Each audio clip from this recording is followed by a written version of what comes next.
Ja, kaj reči po takšnem srečanju, druga kot da ima Slovenija veliko sladkih skrbi, medtem ko resnično ne bi rad bil v koži navijačev litvanske reprezentance. Resnično ne.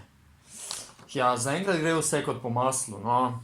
Saj, če ste sami spremljali tekmo, ste lahko videli, koliko dominance je ponovno pokazala naša reprezentanca in v bistvu s kakšno lahkoto vse skupaj izgleda, pa vendarle verjamem, da ni, no.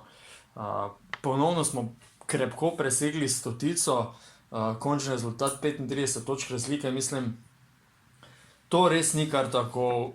Ekipa deluje kot urca, bi lahko rekli, no.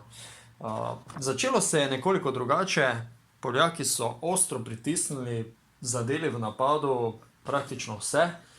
Obramba mogoče naša ni bila tako zelo na nivoju, kot so naši fantje že pokazali, da znajo igrati, predvsem v drugem polčasu te tekme.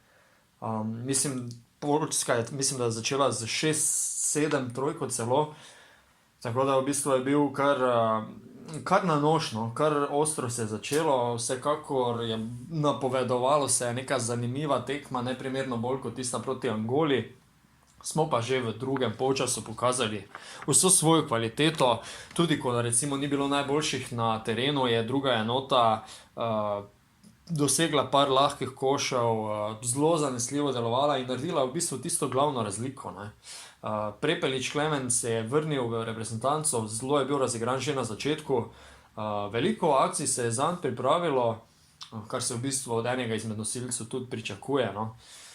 Skratka, do konca polčasa je imela Poljska celo 73-odstotni met za tri, kar sem že prej govoril, ampak to ni bilo dovolj, ker so varovanci Sekulića odšli na polčas z zasluženim vodstvom 63-46, torej kar 63 točk smo dosegli do tistega trenutka, za dve metali 14-17, mislim, res izjemno, za tri pa 9 od 17, torej tudi naša trojka je bila izredno dobra, do konca srečanja smo jih celo 18 zadeli, no, nekaj čez 50% celo, odlično. V tretji četrtini smo nekoliko zakomplicirali, povsem na začetku stvari, nekako ni stekla igra tako kot na začetku, ampak tudi tole ni vplivalo kaj preveč, razlika je medtem že krepko šla čez 30, na koncu na 35 tudi obstala.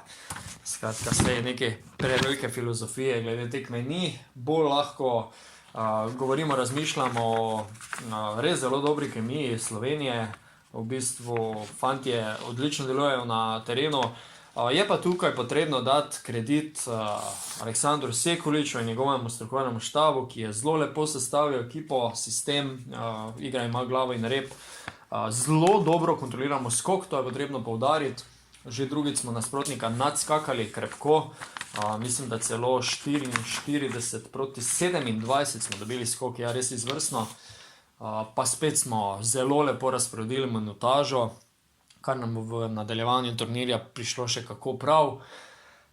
Zdaj pride dan počitka za naše fante, potem skoraj sigurno dvoboj proti Venezueli v soboto ob 3:30, tako da za naše fante se ura dvobojev ne spreminja.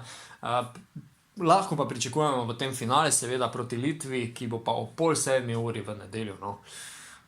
Tako da ja, kako ste vi videli srečanje, jaz še lahko dodam samo to, da sem zdaj videnim izredno zadovoljen, nasprotniki morda še niso bili na nivoju Litve, mogoče smo malo več pričakovali od Poljske, pa vendar, krepka zaušnica z naše strani, vsem zaslužena zmaga, to je to, no.